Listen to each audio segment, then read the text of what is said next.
within 15 minutes. If this is a person I want to work with.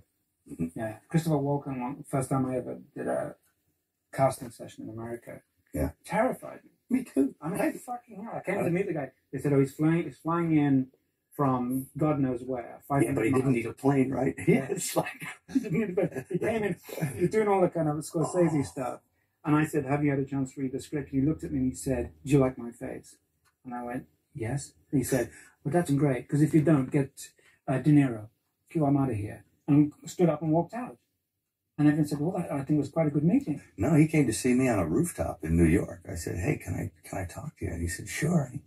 He floated in, sideways, through a crowd of people. He was wearing black. And it was like one of those old vampire movies where they don't walk, but they glide. And he was a dancer, you know, so he has he's very, graceful. Yeah. And he moved sideways and he just sat down in a chair next to me. And it kind of frightened me. And he's a very smart guy. And we started talking, and I didn't, say much of anything about reading the script, nothing. I just started talking about the Middle Ages. And he began to talk tortures. And we swapped tortures, because I'd read this book on torture. And I tried to recall some of the most heinous things I'd ever read in this book. And he was like, oh, and he'd try and top it. And and my assistant was there, and he left because he couldn't stand it anymore. Yeah. The air had turned cold. And then he left, and I wanted to leave. And because I knew that I didn't want to work with him. Yeah. And he was getting scary. Yeah. And then I turned around, and it was on top of the Peninsula Hotel.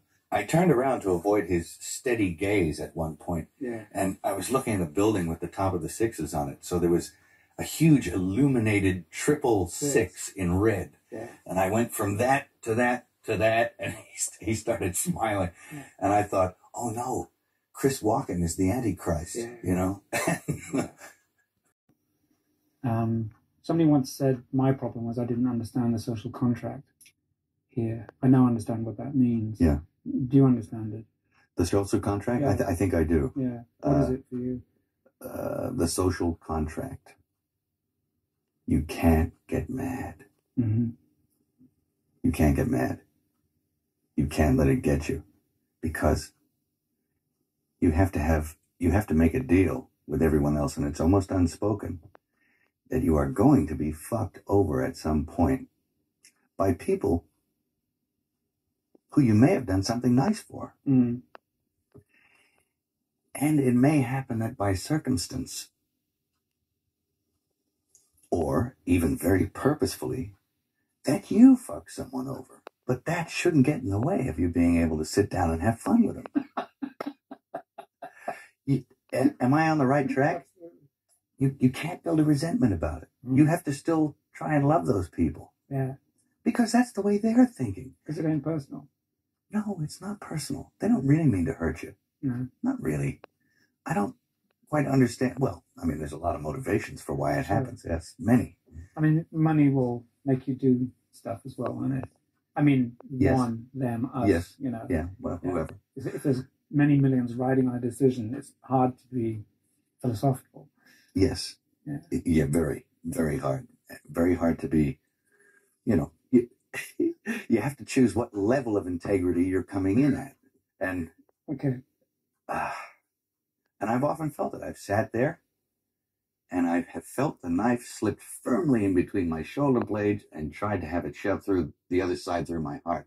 And I've actually felt the whole thing, and I've gone,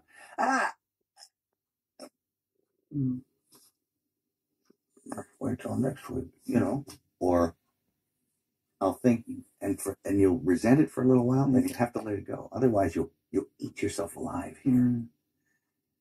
And I think it takes that kind of cockroach resilience to survive in this town. I mean, this is a bizarre place. And it does.